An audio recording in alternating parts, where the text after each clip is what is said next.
Salam sejahtera Malaysia. Denyut nadi suara rakyat bergema di channel ini. Disahkan Azmin Ali.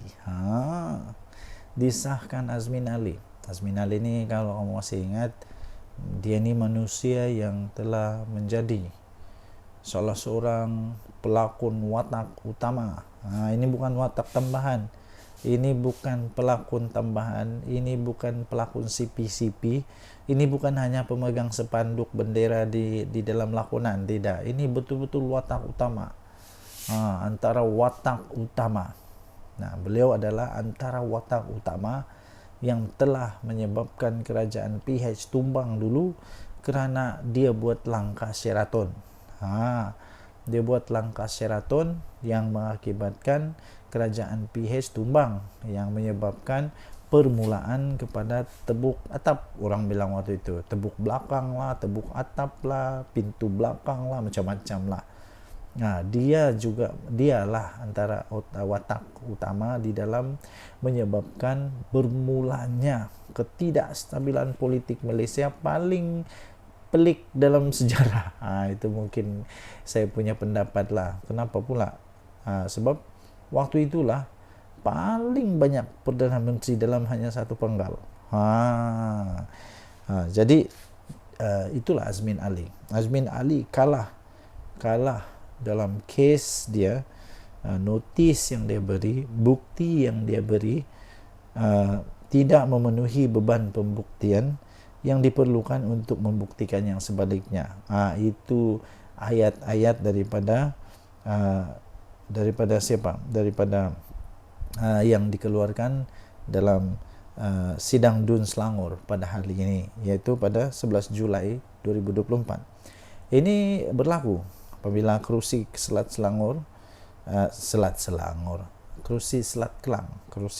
Kelang diisytiharkan bahawa tidak dikosongkan.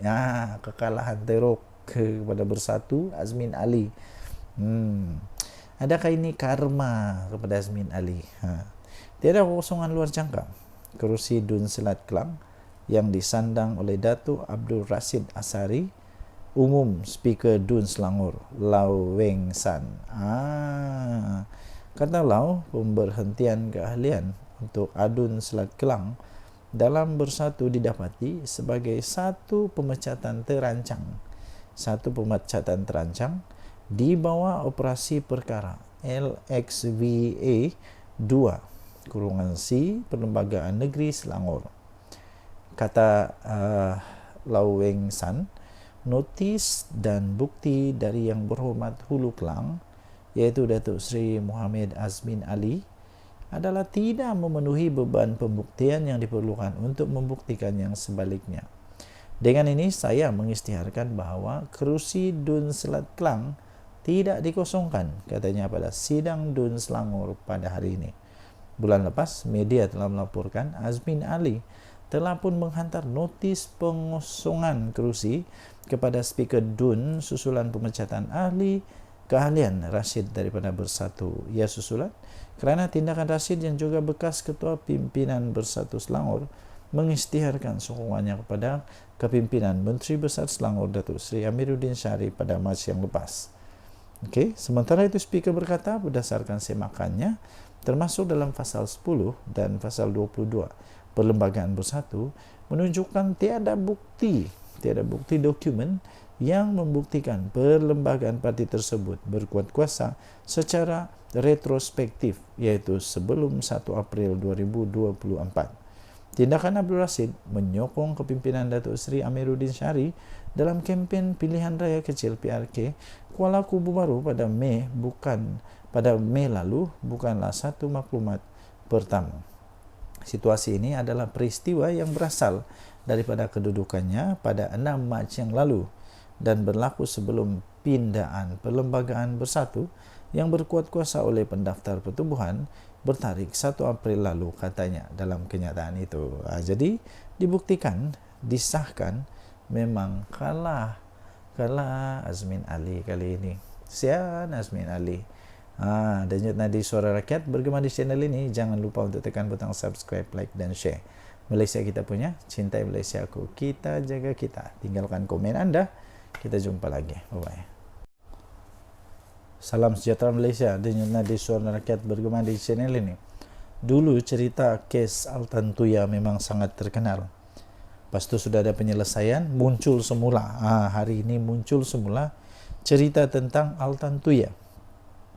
11 Julai 2024. Diterbitkan pukul 5.54 petang tadi. Free Malaysia Today. Keluarga Altan Tuya mohon kuat kuasa penghakiman RM5 juta. Permohonan itu ditentang oleh kerajaan yang memohon penghakiman pada tahun 2022 itu digantung pelaksanaannya.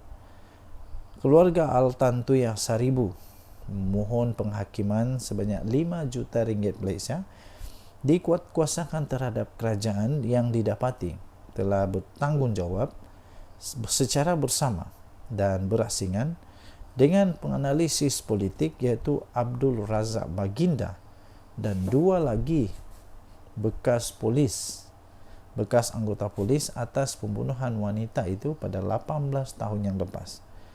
Dalam permohonan yang telah difailkan bulan lepas, keluarga itu meminta Mahkamah Tinggi Shah Alam untuk mengeluarkan perakuan di bawah Seksyen 33.1 Akta Prosiding Kerajaan 1956.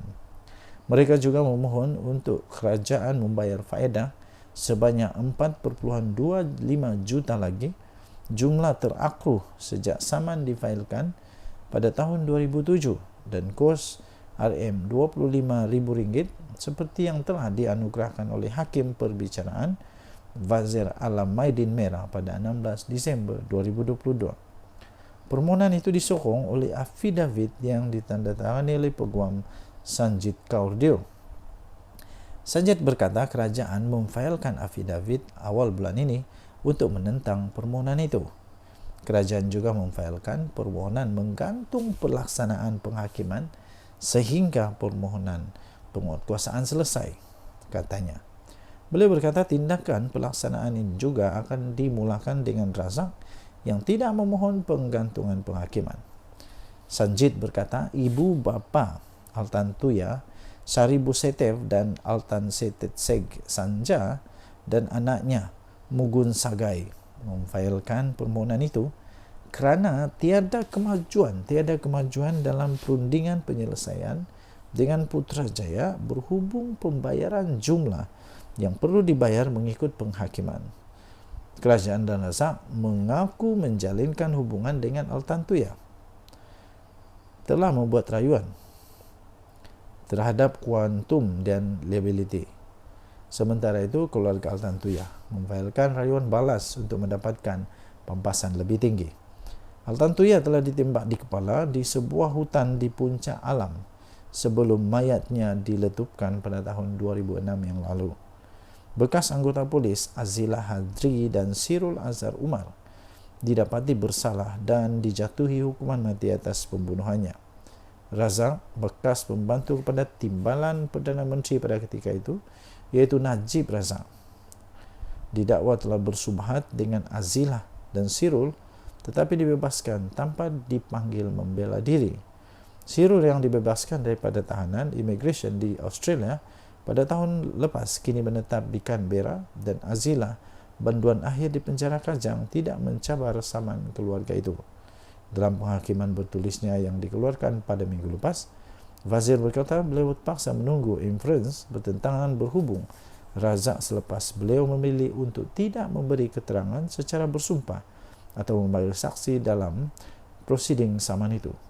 Wazir berkata Sirul dan Azira juga mengaku pada beberapa pegawai polis bahawa mereka telah menyebabkan kematian Altan Tuya dengan menembaknya menggunakan senjata api, kemudian meletupkan mayatnya dengan bahan letupan gas tentera.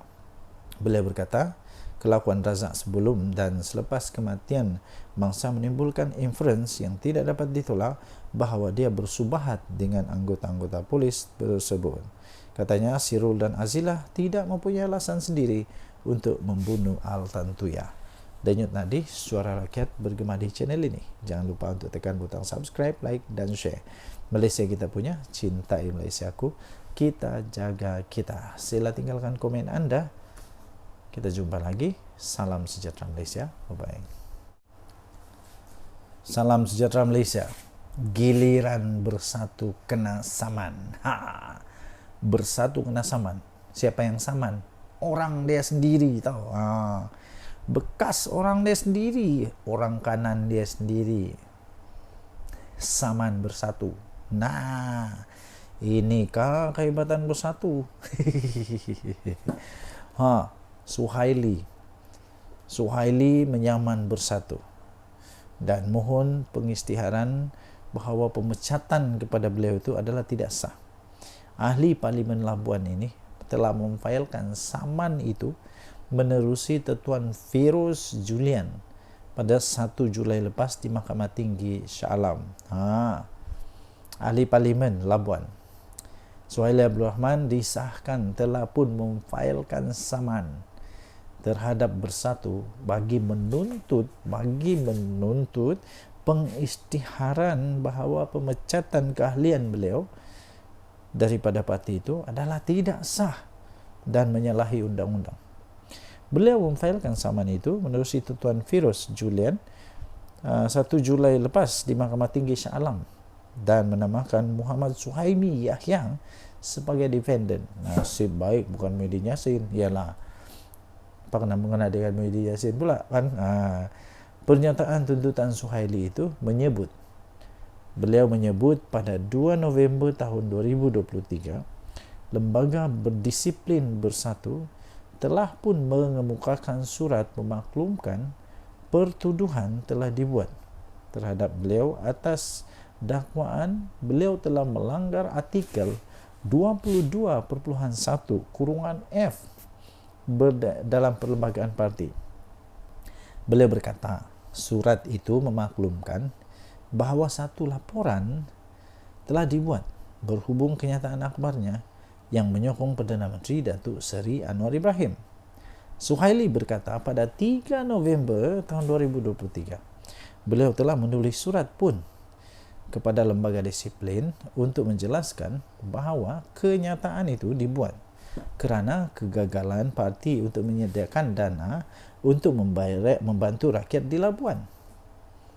Beliau mendakwa, walaupun telah memberikan penjelasan yang munasabah, lembaga disiplin itu secara salah di sisi undang-undang dan tidak rasional yang telah memutuskan untuk menggantung keahliannya selama 6 tahun pada 7 November tahun 2023.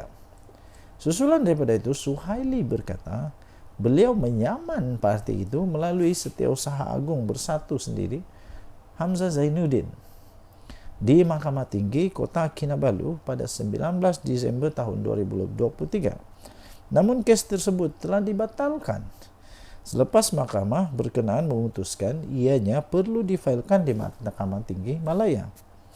Pada 17 Mei lepas, Suhaili mendakwa menerima surat daripada Setiausaha Agung memaklumkan bahawa beliau telah dipecat secara automatik atas alasan telah memfailkan saman terhadap parti itu berdasarkan artikel 10.2.6 Perlembagaan Bersatu. Susulan daripada pemecatan saya itu katanya, Setiausaha Agung turut menyatakan bahawa saya bukan lagi seorang ahli parti dan oleh itu kerusi parlimen saya hendaklah dikosongkan, katanya dalam kenyataan itu. Jadi ini pening kepala sudah ni. Jadi yang penting memang rasanya Suhaili ini memang sudah hilang sabar dan sekarang dia betul-betul saman. Dia betul-betul saman bersatu. Kali ini memang betul dia marah lah. Okey, jadi inilah kehebatan bersatu, kena saman oleh ahli sendiri, bekas ahli sendiri. Dulu ahli, sekarang bekas lah.